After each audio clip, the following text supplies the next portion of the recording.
Yeah, it's your boy Crypto Blood, and welcome to another episode of My Two Satoshis. Yes, I'm back. It is October 9th, 2019.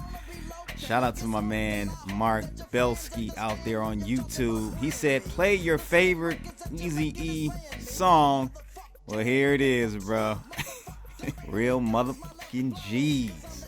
Love this song from Eazy-E. We're going to rock out to for today. Again, welcome, guys, to another episode, and hope everyone's doing well out there.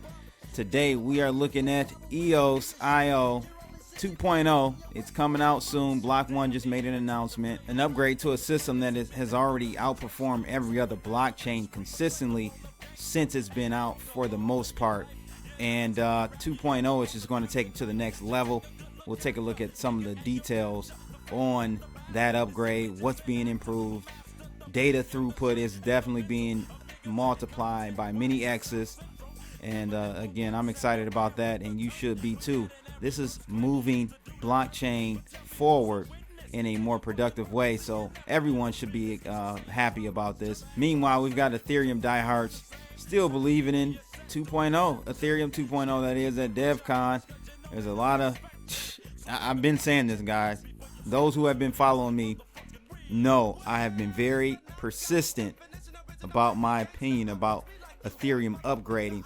We're going to take a look at the details on this, but essentially the Ethereum creators acknowledged that the blockchain wasn't built to scale as a mainstream transaction platform. They also said during the DevCon that they plan a reboot meant to address some of those issues known as ETH 2.0, but it is at least 2 years away.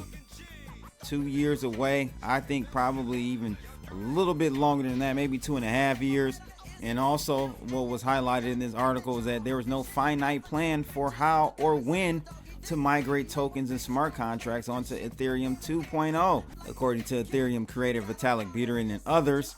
However, there are many proposals for how this might be done. But I think the delay of 2 years, and I was telling someone on Twitter, like 2 years in cryptos is like 5 years in a normal tech cycle.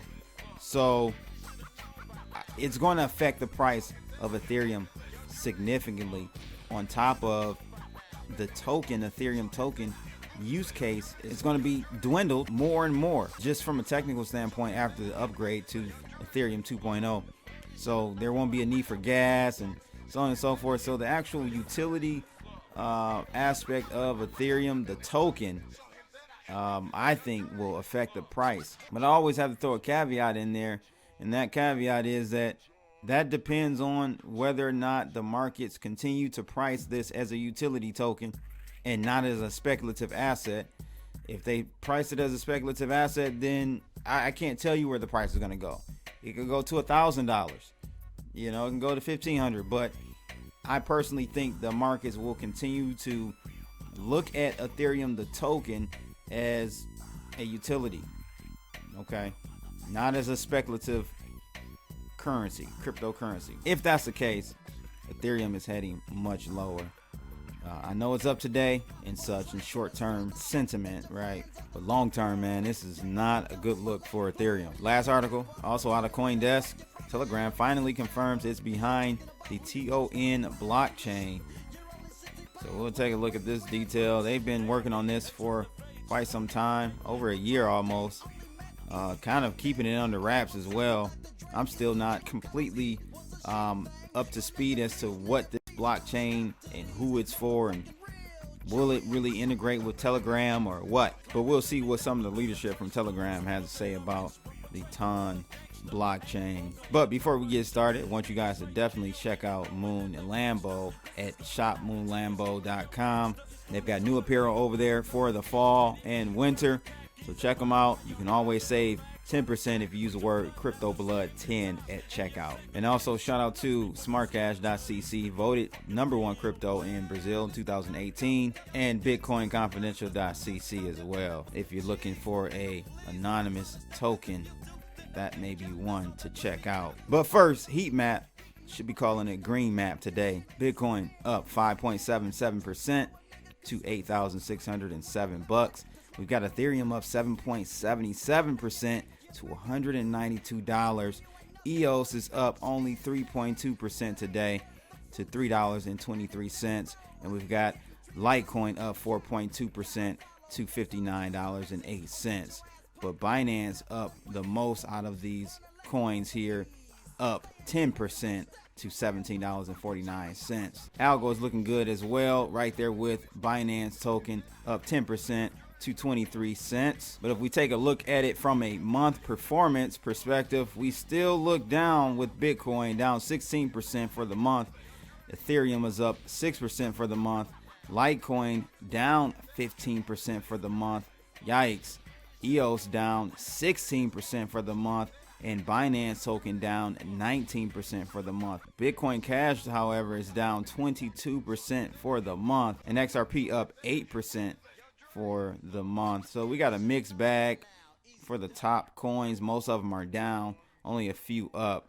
Tron up 7.5% for the month as well. And Bitcoin's dominance for today is 66.7% off the highs of around 70% a couple of weeks ago. So let's take a look at the charts. Technically for Bitcoin, we're looking good. Finally, we broke above, and I told you guys if we saw a break above the 83.54 area, we will see a hard acceleration upward, and that's exactly what happened. So we scored a point for the bulls for sure, and we're actually right there near the tip of this area where we spiked above or got rejected back on September 25th of this year. So we're at critical levels. Again, our ultimate goal is to get back at this purple line here. 9,000, almost 9,100 is where we should be heading next. So this run should not be over yet. I will say if I extend this turquoise line outward, so you can see this, we bounced off the back of that still. All right, so we got to get above that area. We may not, but I think we will try to get above this trend line still, and we might find some resistance at $9,100 Bitcoin. And if we look at the algo, nice trade on the algo. We're long Bitcoin, went long actually on the 7th of October at around 81.20. So we're looking pretty good here at this point in this trade. We did take a little bit off the table, but up around 6% in this particular trade. And as far as the Ethereum pair, same story. We went long actually I think at the same time on the 7th of October, and we're looking good, up about 8%. We took some profit off of this one as well. This is good, wiping out a lot of those losses in the sideways market we've been having as of late, maybe the last week or two. So this is definitely putting us in a good position and wiping out any of those losses and adding to the gains there. With the first article, let's take a look at the EOS 2.0 announcement and release. It's coming up soon, 2 weeks following the launch of the EOS version 1.8. Block 1 announced the release of version 2.0.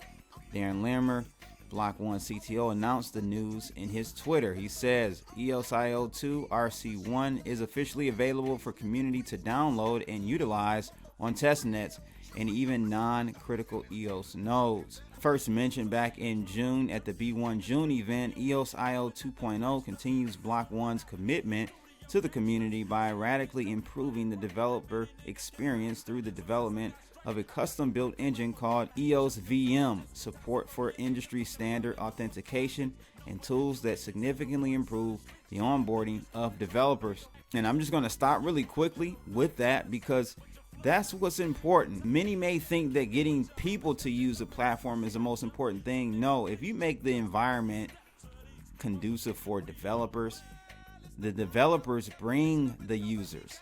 Because if you have dope ass developers creating crazy, nice dApps, then that will attract end users. So really you have to focus on making the environment very conducive, very easy, and seamless for your developers. And that is going to be key to any blockchain success, not the end user, not trying to convince them how fast something is or how decentralized it is. No, it's about getting the developers on board. So the four major components in the EOS 2.0 include, as I stated before, the EOS virtual machine. It's a high performance web assembly engine specialized for blockchain applications that facilitates more efficient use of system resources when processing smart contracts.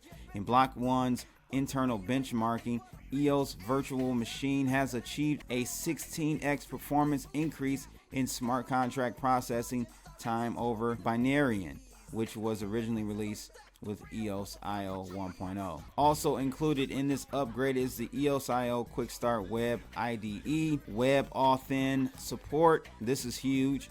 This support for WebAuthn is a step toward secure and seamless transaction signing without needing to keep track of private keys or other account information. With this release, the WebAuthn support for EOS IO developers can begin testing transaction signing with WebAuthn in their EOS IO applications. Also, what's been included is a weighted threshold multi-signature block production support. So you can get more information about this, but this is big. It's going to be an increase in speed by 16x from where it is today. And when I talk about speed and efficiency, I always got to bring this site up. Blocktivity.info gives you just a compare and contrast as to how far ahead EOS IO 1.8 is already. Just the difference, the delta between the first place EOS and Tron second place is multiple X's. You know, we've got average of 46 million, almost 47 million operations on EOS in a 7-day period, in the last 7 days, versus 1.7 million, just say 1.8 million operations for Tron. Huge difference. And I just want to show you just how far away EOS is compared to what you guys probably love. And I love Bitcoin as well, but Ethereum operations on a 7-day average, 625,000 versus 46 million EOS. Bitcoin, almost 800,000 operations in the last 7 days on average versus EOS, 46 million. Litecoin, 24,000 operations in the last 7 days. And so, you know, the market isn't evaluating these coins or placing evaluation on these coins based on utility and what's actually going on. So because they're not, you have to understand that there is some misallocation and pricing is not priced right. So you want to take advantage of these opportunities while you can, people. And I guess it's only right to talk about DevCon and Ethereum diehards still believing in 2.0 coming in 2 years. Scam or iteration, CoinDesk asks. Well, we'll have to see about that. For Ethereum critics in the Bitcoin community last month brought a gotcha moment. Joseph Lubin, co-founder of the second largest cryptocurrency by market cap, acknowledged on stage at Ethereum Tel Aviv that the network in its original form wasn't built for mass adoption. The CEO said, "We knew it wasn't going to be scalable for sure." Predictable cries of scam from ardent Bitcoiners followed, but Lubin's statement wasn't scandalous in the least to the Ethereum fans at DevCon, the community's largest and most influential annual gathering, where roughly 3,000 attendees gathered this week in Japan. Even those who knew the first version wasn't scalable don't see early marketing claims as misleading. They see iteration as an inherent process. The sanguine vibe at DevCon highlights the difference between Bitcoin and Ethereum, which has emerged as its own force to be reckoned with.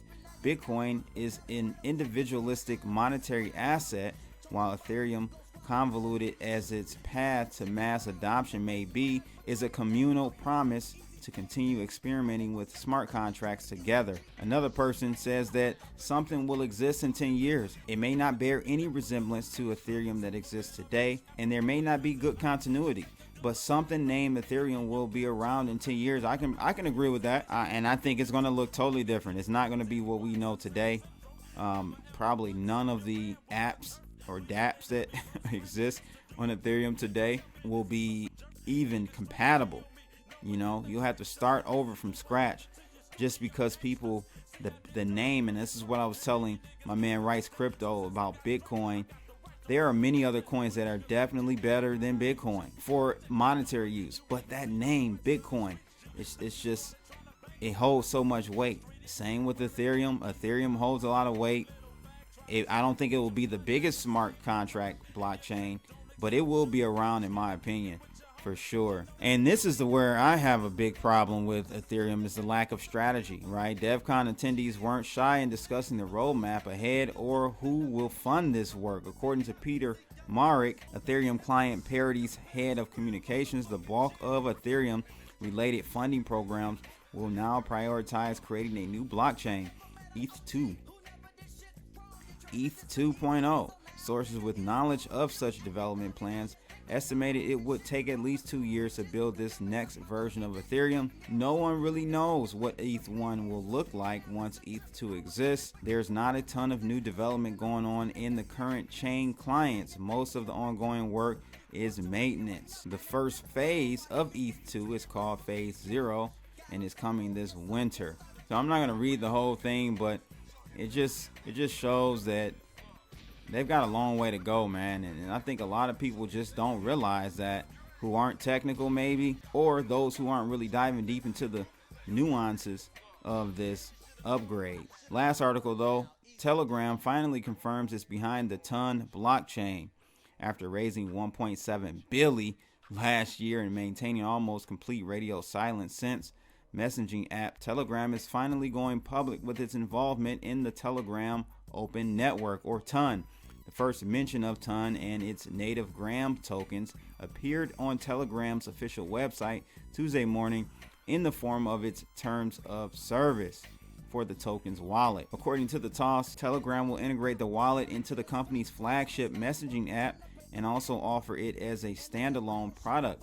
They said, "We have no control over the Ton blockchain network and therefore cannot ensure that any transaction details that you submit via the services will be validated or confirmed on the Ton blockchain." The wallet is provided by the London-based Telegram FZ, one of the entities Telegram registered for messaging operations. So this is the first time that Telegram has publicly acknowledged the link to Ton.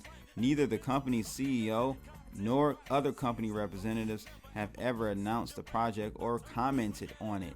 So far, only the registration of Ton's Simple Agreement for Future Tokens, or SAFT, with the U.S. Securities and Exchange Commission, which listed Telegram, had formally linked the company to the blockchain project. Investors, however, bought the Future Gram tokens during the two closed rounds in February and March of 2018 for a price of 37 cents and $1.33 respectively. In earlier September, the code for Ton's blockchain nodes was released, and on October 2nd, investors received emails with links to Ton's key generator so that they can actually claim their tokens. So I think this is going to be actually a huge project, and the Ton token is going to be around and pretty valuable in my opinion. I'm interested to see where the market prices Ton at now, since the first round was at 37 cents, second round being at $1.33. Where will the markets start to trade Ton publicly? That was back in March of 2018, so much is probably around 37 cents or near it. So you'll probably be able to get in near where the first round of investors got in. So might be something to think about. I'm definitely going to keep my eye out on it and scoop me some when they hit the public exchanges. But that's pretty much it for today, ladies and gents. Shout out again to my man Mark Belsky out there on YouTube for the Eazy-E song. Make sure you guys like, share, and subscribe, and click that bell to be notified about unbiased crypto news reported by yours truly, Crypto Blood. I'm out of here, people. Ha!